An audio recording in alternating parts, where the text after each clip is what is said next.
Hi అండి. అందరూ ఎలా ఉన్నారు? నేనైతే చాలా బాగున్నా. మీరు కూడా బాగుండాలని మనస్ఫూర్తిగా కోరుకుంటున్నా.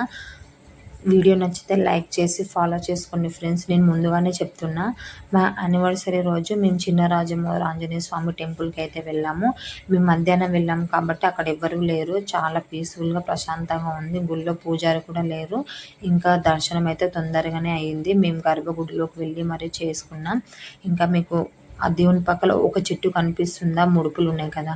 ఆ చెట్టుని పూర్వంలా అంటే అక్కడ చిన్నరాజమౌళిలా స్వామి నిజంగా అంటే ఒక బండరాయి పైన వెలిసాడన్నమాట. ఆ చెట్టును కొట్టేయాలి, గుడి కట్టేయాలని ఒక అంటే ఇంకా చెట్టు కొట్టే వాళ్ళని తోలుకొస్తే అతను చెట్టు కొట్టాలనుకుంటే ఎంబడనే చనిపోయాడు. అంటే రక్తం కక్కుకొని ఇంకా అప్పుడే ఆ చెట్టుని కొట్టేయడం అంత మంచిది కాదని చెప్పి ఆ చెట్టు అలానే పెట్టి మరీ గుడి కట్టించారు. అక్కడ దేవుడు చాలా సత్యంగా ఉంటాడు. ఇంకా మేమైతే దర్శనం చేసుకొని కొద్దిసేపు అలా గుడిలో కూర్చున్నాం. మా పాప అయితే అసలు ఆ గుడి లోపలనే చూస్తుంది. ఏంది అసలు ఏందని. అంటే డైలీ ఇంట్లోనే ఉంటది కదా! బయట అంత తెలవదు. ఇంకా బయటకొస్తే చాలా ఎక్సైటింగ్‌గా ఏదైనా తనకు అంటే అట్రాక్టివ్‌గా కనిపిస్తే ఇంకా దాన్నే చూస్తదన్నమాట. ఇంకా టీవీలో, ఫోన్‌లో బొమ్మలను చూస్తేనేమో చాలా ఎక్సైటింగ్‌గా ఫీల్ అయితది. ఆ ఏనుగంటే ఫోన్‌లో చాలా ఇష్టం అసలు. అలాంటిది ఇప్పుడు నిజంగా చూస్తే చాలా బెదురుకుంటుంది. దాని దగ్గరికి కూడంగా పోతలేదు అసలుగా. ఇంకా పక్కనే ఇంకా శివుని టెంపుల్ అయితే ఉంది.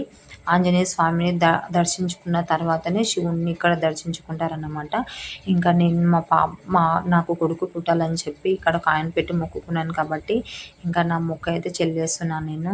నాకు అనుకున్నట్లనే నాకు కొడుకు పుట్టాడు. ఇంకా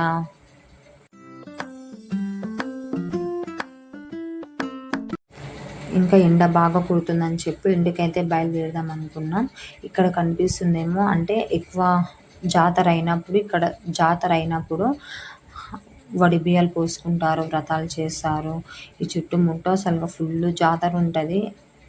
ఆంజనేయ స్వామి తేరప్పుడు ముంగటనేమో ఇంకా మొత్తం చుట్టుపక్కల చేన్ల వాళ్ళందరూ అక్కడనే వడ్లయితే ఆరబోశారు. ఎందుకంటే మొత్తం ఆ ప్లేస్‌ని దానంగా ఇచ్చిండ్రన్నమాట ఆ గుడికి. ఇంకా పక్కనే మా అన్న వాళ్ళ ఇల్లుంది. ఇంకా అక్కడ కొద్దిసేపు ఉండి స్ప్రైట్ తాగి ఇంకా ఇంటికైతే వచ్చేసాం. ఇంటికొచ్చిన తర్వాత మా ఆయన ఫ్రెండ్స్ అయితే కేక్ తెచ్చారు. అంటే నేను మా ఆయనని తెమ్మన్నా. మా ఆయనకు తెలవకుండా, నాకు తెలియకుండా సర్ప్రైజ్ అయితే చేశారన్నమాట కేక్ తెచ్చి. ఇంకా ఎవరిని పిలవలేదు. వాళ్ళొచ్చే వరకే 9:30 అయింది. ఇంకా అప్పుడు ఎవరుంటారు చెప్పు? అందరూ పడుకున్నారన్నమాట. ఇంకా నేను, మా ఆయన, మా పాప, ఇంకా ఇంటి పక్కల కొంతమంది పిల్లలు, ఇంకా అన్న వాళ్ళు అంతే. ఉంటాను. Bye bye.